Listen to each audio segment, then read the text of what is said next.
So welcome everyone. If you don't mind just quickly letting us know your name to our audience members, we appreciate that. We can start with Jacqueline. Hi, my name is Jacqueline Arvalo. I'm Claire Michael. Hello, I'm Jacob Gary. I'm Samantha McKernan. I'm Nina Patel. I'm Danny Gill. Thank you. All right, so my first question is going to be about career exploration. So being a class student from the College of Liberal Arts and Sciences, who at ASU has helped guide you through your journey? So one of the first people who helped guide my journey here at ASU would have to be my advisor, Erica Martinez, because she was the first person to ever take the initiative to want to help me be able to network. And because of her work with me and being able to being very responsive to my emails or scheduling me in, even though she had a tight schedule, really helped me develop as a student and as a professional. And because of her, I have been able to network really well and just make those connections to where like people are offering me opportunities to intern with them or do community service with them. That's awesome. Just a follow-up question. How did you start building that communication with her?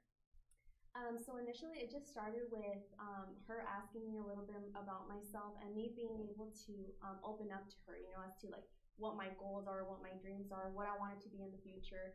And her just, I think just me and her being able to connect on a personal level. I know she's not born here in the United States. She's from somewhere else too. So I think just being like having that connection that we're both basically first gen and we just connected on that personal level. And after that, just me taking the initiative to meet with her and sharing our stories with one another. She understood what I was trying to accomplish, and because of that, because she knew my goals and my dreams, she was able to guide me in that direction. Awesome. Thank you. Does anybody else have anyone? Also going off of what Jacqueline was saying, Erica Martinez was also my first inspiration. She has helped me get numerous amount of internships. Over the summer, she answered all of my random phone calls whenever I had questions about classes, like ranging from like personal stuff to classes to more internships to what do I need to do to graduate. When I approached her with like, I want to add this minor or this certificate, she was like, okay, well, let's be realistic and you can't add everything. But she was very, very guiding, and like Jacqueline said, she connects with you as a person, not just an advisor or like a number, your student ID number. Like she literally knows every one of her kids' names and she knows exactly what they want to do as an individual. That's amazing. Thank you, Samantha. What would be, some of the experiences that you would share with your fellow peers that you would suggest for them to get involved while they're still undergraduate students? And please, Daniel, feel free to say. Oh, yeah. That's probably the biggest thing. I mean, if you have an idea of what you want to do, getting any amount of experience will be huge, and not just a year, 2 years, 3 years. Because every single job application that you'll submit, you'll see job requirement or preferred requirements, 3 years experience, 2 years experience. Like, I just graduated, I don't know what you're talking about. I've worked while I was in school. I was full-time server and full-time in school, so I didn't do any internships or anything like that. So that's one of those things I regret. So yeah, that would be, if you can get anything near your career interest as an internship or as a job, even if it's as an assistant or whatever it is, that it's not exactly the most prestigious job that you'd actually want to be in, whatever you can do to get that experience is worth it. That's awesome. And Daniel, can you remind us what your role is, what your position is? Because Daniel is not a current student; he's actually an alumni. Yeah, I work in a HLA lab. We do the testing for organ transplants. So we do the genetic coding for a certain portion of our chromosome 6 and the antibody testing, and then we cross-match those to make sure that the organ transplant is going to work out. Can I add on that? Yes, please. So being a biological science major, I went from being really interested in research to being really interested in healthcare. So I made the transition from going into research into healthcare. And so I think the most influential thing for me was being able to, one, get connected with the resources that would actually help me in the career path that I wanted at the time. So for me, getting involved and learning about labs that I could be a part of and labs that were actually correlated to what I wanted to do for a career, that was essential to actually figuring out what I could do with my time. Now that I want to do healthcare, I'm looking at the pre-health professional office. I meet with the members in the Fulton Center, and I talk about ways for me to actually be able to get involved and invested with the community from a health point perspective. So just being able to find and recognize those specific resources to what you want to do will really shape your college experience. To add, oh, sorry. You can go. Okay. Just to add on to that, I think a big part of the whole undergraduate experience is branching out and taking those specific topic-related classes. And a lot of times we don't see those as, ways of getting involved, but I encourage students to. I found that for myself, it kind of helped me figure out in what direction I want to go.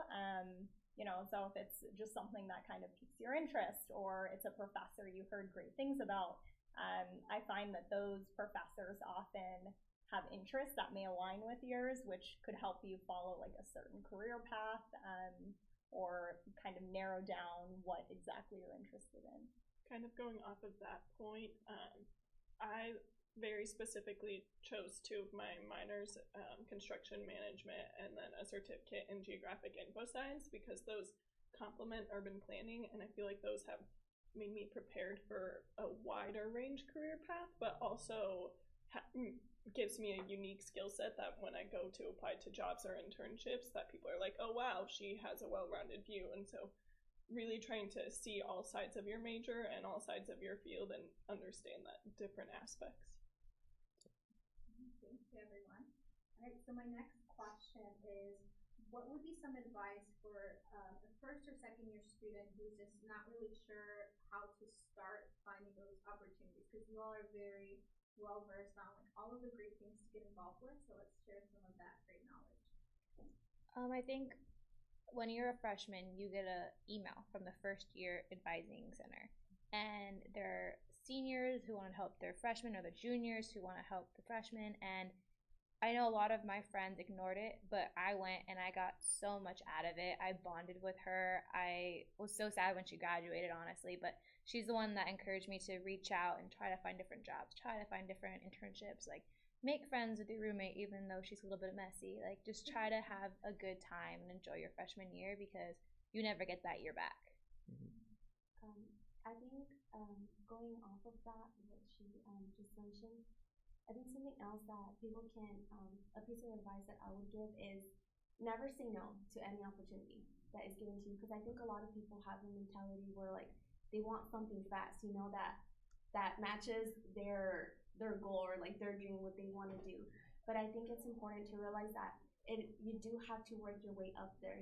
It's a process, and in that process, you're not going to get to the top or to where you want to be in an instant.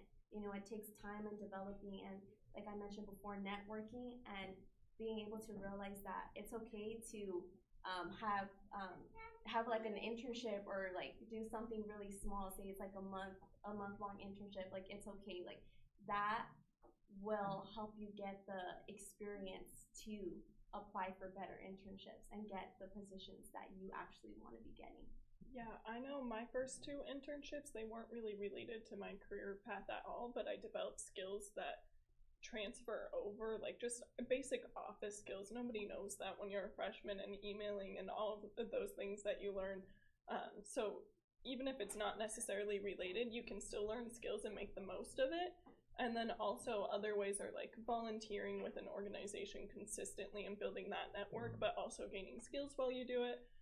And then there's like short-term national service opportunities like AmeriCorps Vista Summer, where like it's less competitive, but you get a lot of real-world experience and you build networks. So just looking for those easier opportunities too. I think one of the really worthwhile experiences of freshman year is realizing that it's probably the most formative year of your college experience. I'm a senior now, and obviously I'm about to graduate, but I don't know if like I can say I remember everything from freshman year in terms of academics, but I definitely remember the experiences that helped shape me into the individual that I am today. And just being able to start with things like getting community service or being able to start building connections with people, that's really what makes your freshman year for sure. I think those the networking opportunities that you mentioned are super important for freshman year, whether it be you reaching out to older students, whether it be you talking to faculty and professors, whether it be the advisor. I think making those connections from the get-go when arriving at ASU are extremely important in kind of building the foundation for relationships, as well as, you know, if those opportunities arise, getting maybe exposure to them.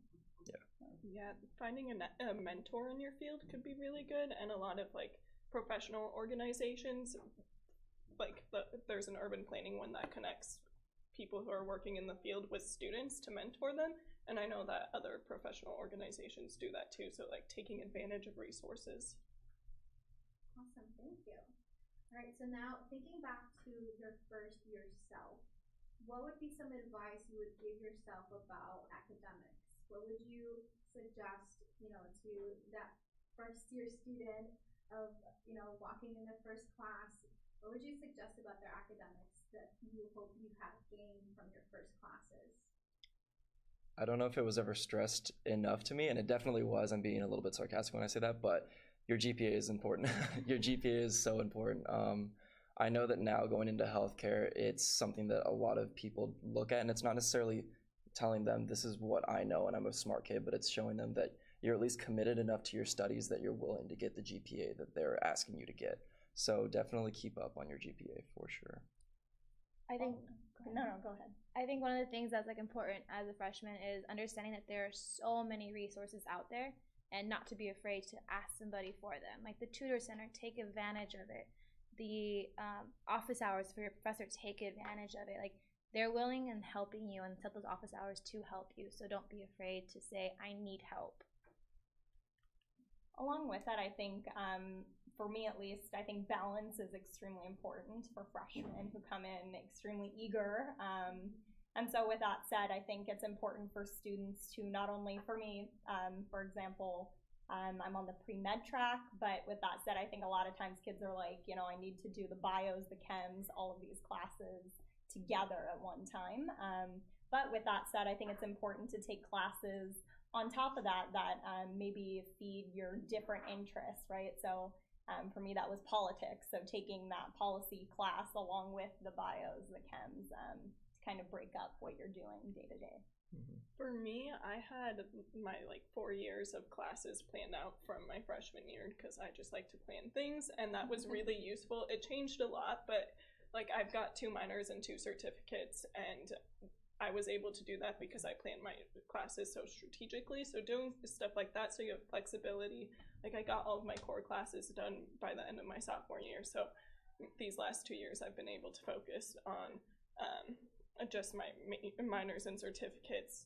And so just thinking about that and being future focused as well. And then for me, something I would tell my freshman year self is do your research on your professors. Because I feel like I didn't know that there was such a thing like rate my professors or little areas where you can do research on professors. And I felt that after I decided to do that, I chose professors who I felt that I was going to get the most from. So people who had a similar interests as me. You read their bios and you get to know a little bit more about them. And after doing that, I enjoyed my classes even more after being able to do that. Does anyone else want to add anything? Maybe just one last thing, but going off of what Nina said, not trying to give you a counter argument or anything, but I think at the same point, it is good that freshmen try to reach out and find new opportunities, but at the same time, don't bite off more than you can chew because it will overwhelm you. This is your first year of college and you really don't need that in your life. So it's going back between finding that balance of, satisfaction and being ambitious. So just working on that is pretty crucial. I remember my freshman year, I had taken some biology summer courses, so I had already met knocked out some of my prerequisites, and I took a 300 level class my freshman year. It was a really poor choice.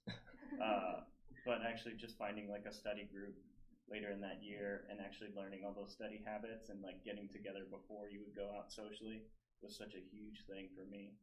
It just was a total game changer. So also finding your clan that you can stick with through your 4 years is a huge help. Yeah, That's a great leeway into my next question. Who would you say is your support system? That can be your friends, your professors, mentors, coaches, anything like that. I have to say that my main support system is my family. But even the few friends, I'm from California, so even the few friends that I have made out here over the years, for example, my roommate is my friend I met at freshman orientation. So that main support system is those who have seen me struggle and like have helped me through my classes, whether it's the same major or just like, hey, do you need help on this assignment? I have no clue what about it, but just explain it to me and I'll help you. So that support system that you build will change constantly from freshman year to senior year, just like it did in high school. But the main thing you have to focus on is like those who actually will help you throughout whatever, even if they're taking a bio major. Like I have friends who still help me and I'm in justice studies.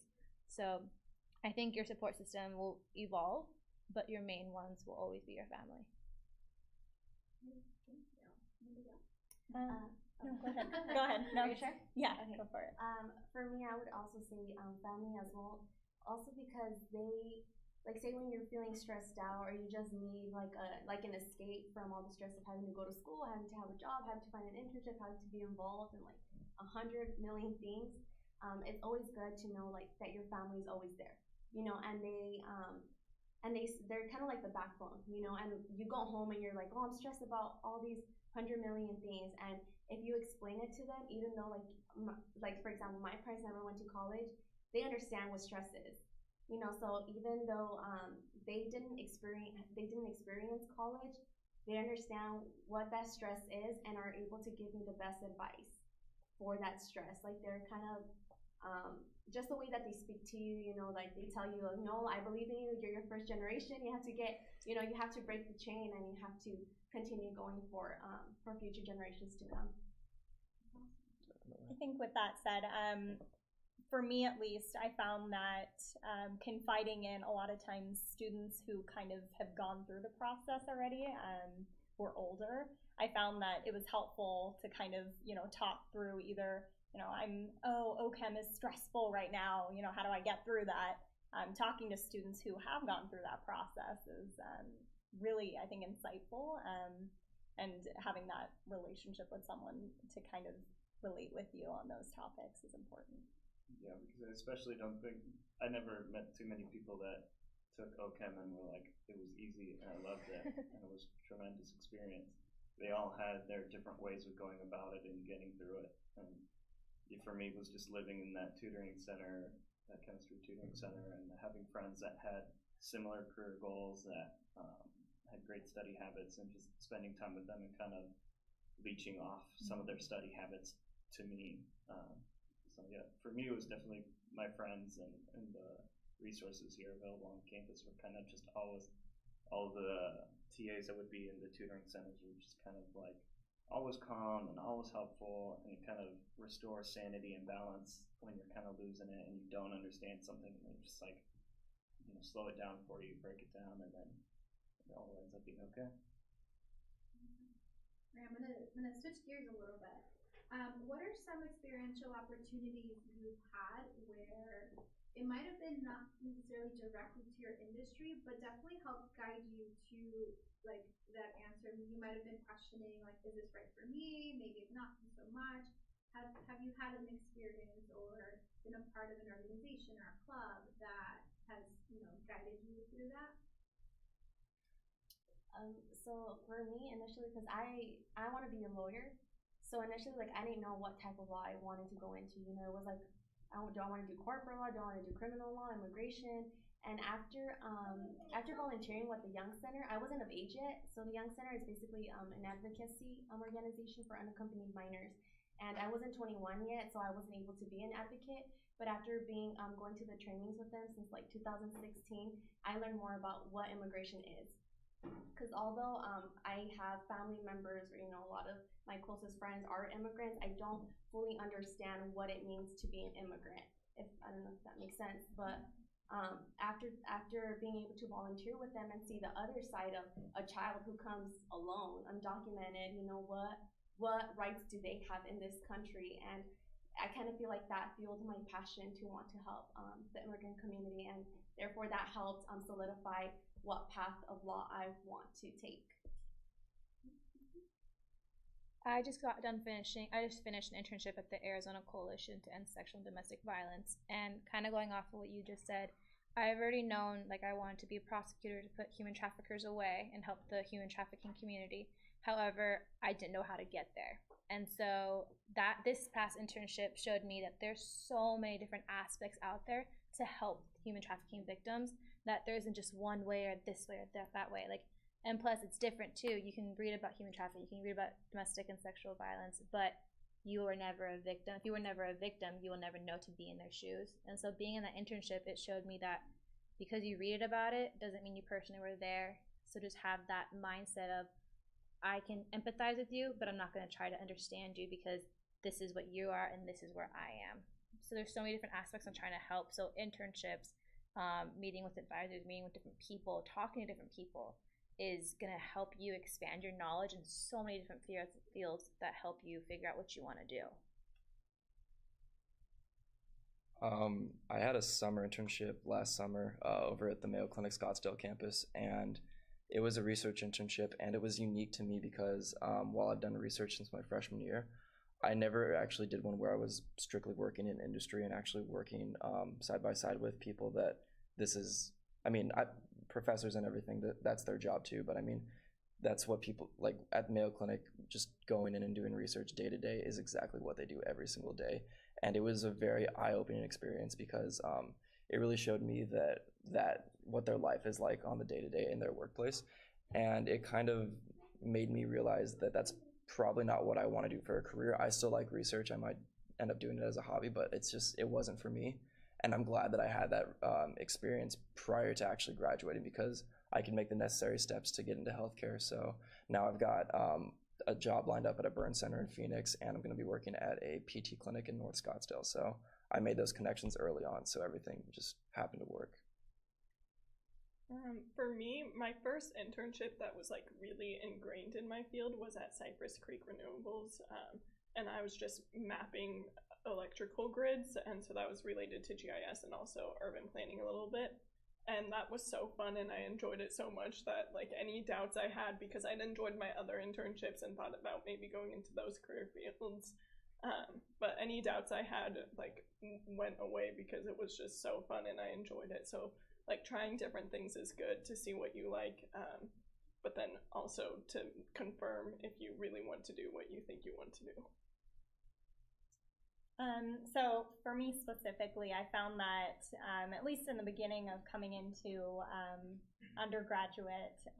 my undergraduate career, I found that I had two passions. I loved policy, I loved public policy, social justice, human rights, and then on the other side of it, medicine. And so for me, it was kind of going through the motions of how do I manage to like bridge these together. I met a lot of kids who are either one or the other. And so, for me, it was trying to find internships, programs that fit that niche, I think, field. And so in the end, ASU actually is partnered with a clinic known as the Show Clinic, and it's a free undergraduate-run student clinic. And so being a part of that, I think working for like an underprivileged population on ground while still seeing like medicine practiced by physicians is really unique, especially because it's undergraduate run. And so I think for me, at least, that was kind of the turning point to show me that, it's not just one or the other. You have to pick and choose. But a lot of times these issues are intertwined and you can get involved in a larger macro kind of industry as well. All right. So what advice would you offer to students related to professionalism? So attire, social media, those types of things. Oh man. Paying a visit to your career advisement center is huge. I mean, I've seen people show up in like 3-piece suits and all sorts of different things, or totally underdressed. But just even having practice interviews or just getting in there and just getting more comfortable. I mean, all of you seem like very prepared people that will have a list of questions that you've already practiced, but a lot of people don't do that. So those simple things go such a long way in your presentation and your demeanor when you walk into an interview. and they can make the difference between you and somebody just as qualified or more qualified. And something that I've learned that a lot of people have told me is always go overly dressed, or try to be like the best. Doesn't matter. Don't ever feel like you're doing too much, because it's better than doing too little.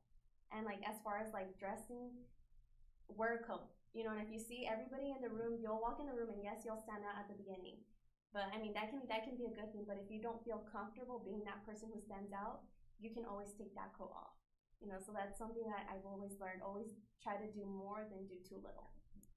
Yeah, when I was interning at Peace Corps' Office of Inspector General, everybody's pretty laid back except for a group of people in leadership, and so I always dressed as nice as my boss's boss, because I was an intern. I know that I wouldn't be taken seriously if I dressed under anyone, but then just adding that extra level, I think they trusted me a lot more with a lot more complex tasks than they expected to, just because I showed that professionalism and understanding the workplace. I interned at a law firm this past summer, and what I've mainly learned from there is like Jacqueline said, you are never overdressed. Like, even if you're wearing flats, slacks, and a nice polo shirt, at least you are looking professional, even if it's somebody on the street, even if you're walking by someone, looking professional for yourself, and it only makes you feel confident, but shows other people that you are confident in your own shoes. I would say that as freshmen too, it's going to be important to really express all the professional things that you've done in the past. So, I mean, I know a good amount of freshmen that come in with a lot of community service under their belt. They'll come in with some job experience. Really leverage those abilities to play with them a little bit, be able to show people that I can be professional regardless of my age or my experience level. Wonderful, thank you. And one final question from me before I turn it to the audience. How would you say, well, let me think about this. What advice would you give to a student who's just wondering, like, how do you do it all, right? How do you manage your time? What does your work-life balance look like? It's gonna get worse. Oh no. You think you'll have more time when you graduate, and it'll evaporate before your eyes. So just do it. Just keep doing it. You don't need to drink as much coffee when you're older, but just do it, and you'll figure it out. I mean, that's how. Thank you. I have a dog, and my dog is kind of like my cycle. So when she has to go outside or she's yelling at me to go to the dog park, that's how I know, okay, I'm gonna take my break from my studies, like not to like overwork my brain and go take her to the dog park. And just seeing her run around kind of makes anyone just smile. But going back inside, like, okay, I had my break, now it's time to go back to my studies, or now it's time to go back to work. Well, just that small little 30-minute, 15-minute break can give your mind so much ease that you can conquer the next task you have at hand. I thought that people that used as a freshman, I thought that people that used organizational planners were just strange people, but now I am one of those really strange people, and I live by my calendar, and I actually love using my calendar. If I don't have my calendar, I probably wouldn't have been here for this. So I'm really happy that I prioritize things now. I've learned how to really keep myself to a cycle, just like Samantha was saying, and so my calendar keeps me focused, but at the same time, as silly as it sounds, I have time for social time in my calendar, but it helps me really allocate that to my friends and family, and it allows me to spend time with them. And it might sound silly, but combining those two last statements of spending some free time and using your calendar, but scheduling free time, like scheduling 30 minutes, scheduling that time at the dog park is huge too, even though it might seem like overkill. If you don't have that in your calendar, next thing you know, somebody calls you either from work or your family or a friend, and then next thing you know, you're off continuing chaos instead of taking 30 minutes to just collect yourself. I think for me, it's super important to just take everything one step at a time. So taking 21 units, it seems like a lot, and if you list out all of your assignments that are due, you're gonna be stressed out and thinking about all the things you're going to have to do. But if you just think, all right, I have this due in the next week, what can I get done now, or this due tomorrow, and just taking it one step at a time, it makes the semester seem less stressful because you're only looking a week ahead instead. I mean, sometimes you have to plan more, but a lot of assignments are just looking a week ahead and getting it done when you can get it done. And so just like that keeps me less stressed than like looking at my entire semester and freaking out. Going off of what she said, I feel like that's the same approach I have to all everything that I have to do as well. And I think it just goes well with like knowing how to prioritize. You know, say you have so many assignments due in 1 week. You know, prioritizing. Okay, Tuesday I have a shorter schedule than Monday, so Tuesday I'm gonna get the hardest assignments done because I have more time to finish it. So I think it just goes along with scheduling. I schedule like a week before the following week, and then I prioritize what I want to get done in each specific date of that week. I agree. I think the biggest difference for me moving from high school to college, I find that the deadlines for college are further out. And so it's a little more initiative on the student's part to make those efforts to plan out, you know, a week ahead of time, 2 weeks ahead of time, even 3 weeks ahead of time. You know, I need to budget time to plan out, to study, to get this work done, to get assignments done. But in the end, I think, speaking to students, incoming students, I guess you are capable of a lot more than I think you give yourself credit for. And so with that said, I think, you know, go after those opportunities, even if they seem like giant endeavors or giant steps up from, you know, what you have in high school. Just, you know, one step at a time, like you said. Also, sometimes you just need to sleep. Like, maybe you really need to get an assignment done, but it's going to take you 4 times as long if you don't get in a quick nap or even like a full night's rest. Sometimes you just need to sleep. It's not the end of the world. A power nap. Yeah. Awesome. Thank you, everyone. Any questions from our audience? I have a question. Yes, please.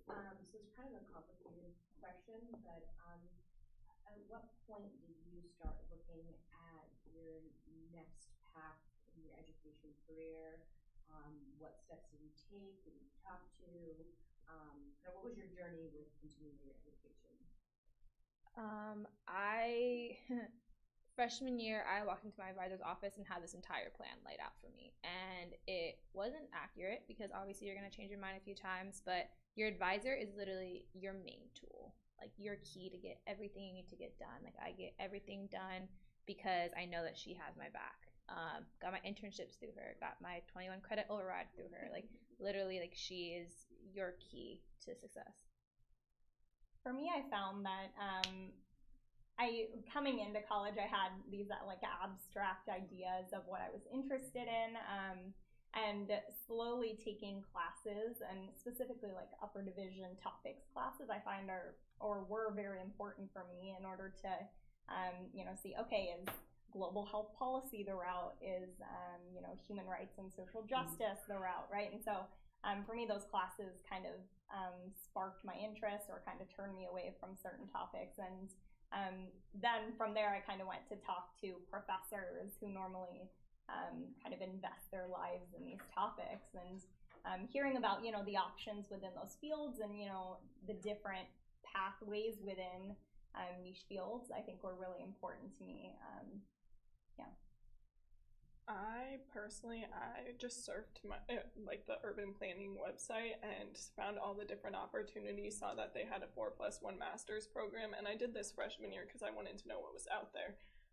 And so I planned to do that from the beginning, and so that like helped me schedule my classes around that and talk to my advisors to see what it was about and see if it was a good fit, and just like planning everything a little bit too early, but also being willing to let it change as I grew and my interests changed. Any other questions? Yeah, did you guys pretty much just stick within your school, or did you work with other departments or other colleges? Colleges? I worked with other colleges because I have a minor in criminal justice / criminology. Through there, I have to get different kinds of overrides, do different kinds of classes. So I worked with them there, but mostly I remained in my school. The school social work I also worked with when I had my internship at the coalition, but they're more than welcome, more than willing to help you as well. Like, they are so sweet sometimes.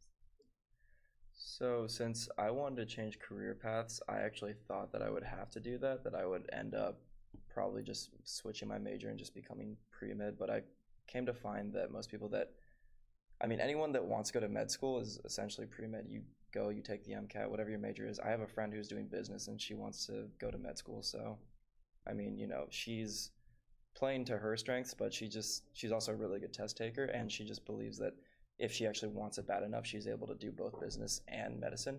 In my case, I thought that I would need to do something like that, but it turned out that my career path kind of works with what I want to do. I'm just going to have a unique understanding of science from my perspective, since most people would choose to do something that would be more healthcare related for their major, whereas mine is just a lot of like theory and stuff like that. I still have the ability to really like understand science at a micro level, not necessarily at the same macro level that a lot of people who do health would normally understand it at. And then I have a minor in construction management, so I think that's in the Fulton School of Engineering. And so I'm there, and then I have a certificate in cross-sector leadership, so that's with Public Service Academy, and whatever the actual academic college is for that. So I have those two different things, and so it's nice to have like the different views all come together and like understand different ways of thinking. I used to be minoring in psychology, but and I worked closely with the school that psychology is in, and yeah, like the people there are very friendly, and they try to. It was my first time like ever going in like taking any course in psychology, so I was like kind of confused, like okay, what is psychology? Like is it like the study of how humans act, how they think? Like I don't know, what is it? So then after talking to a couple people who know a lot about psychology, professors and advisors and just students, I learned that psychology wasn't for me. So I worked closely with them, and I think that also helped, like how you said, solidify my career path as well. Mm-hmm.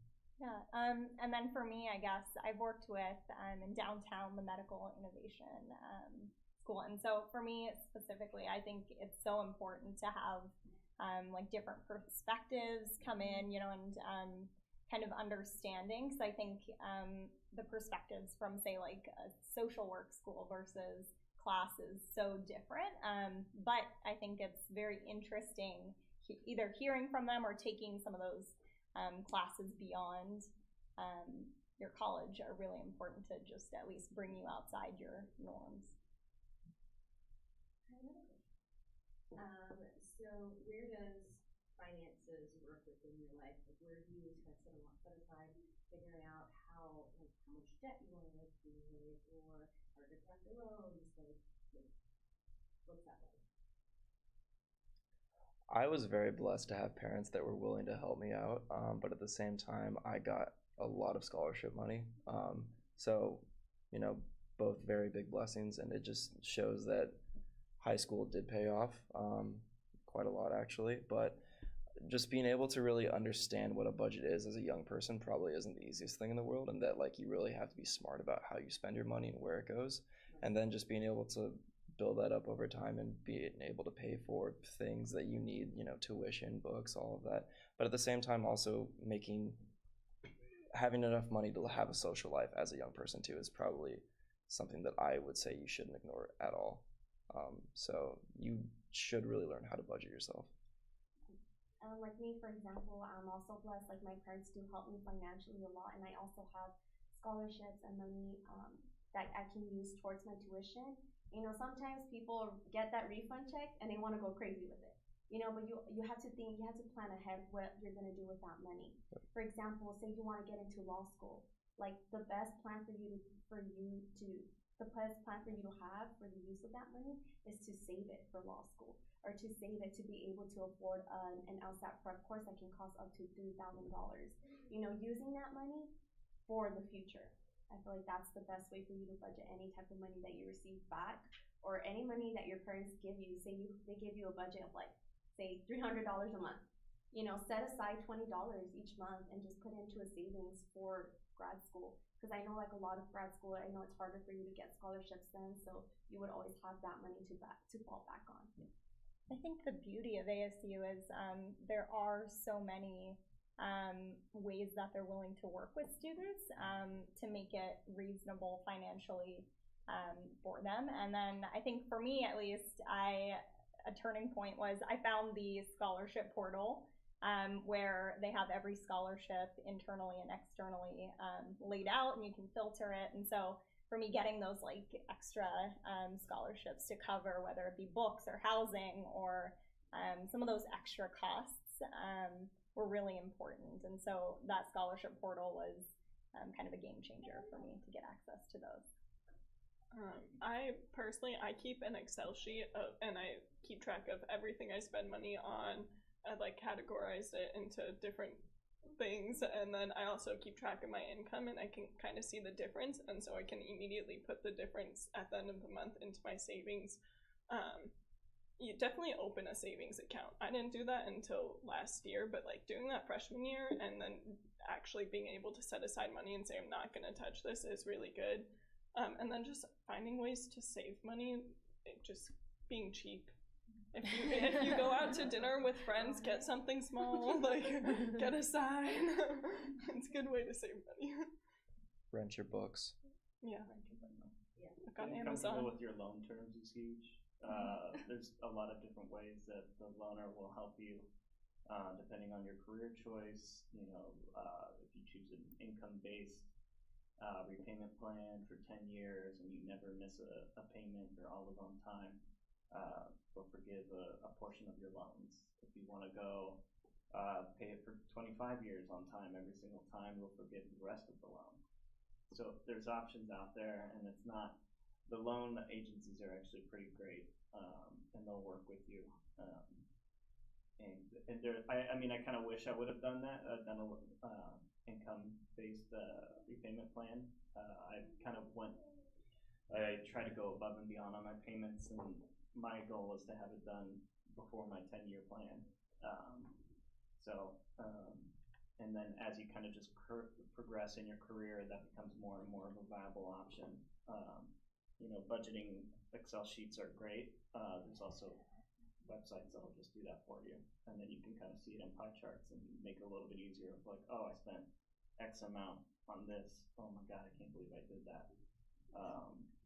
And then you can just save a little bit of money there. And then, yeah, contacting your loan agency, getting comfortable with your terms, reading through all of the many pages of the agreement to help you understand what you're actually getting into and how you can best manage your future with it, is probably my best advice for that.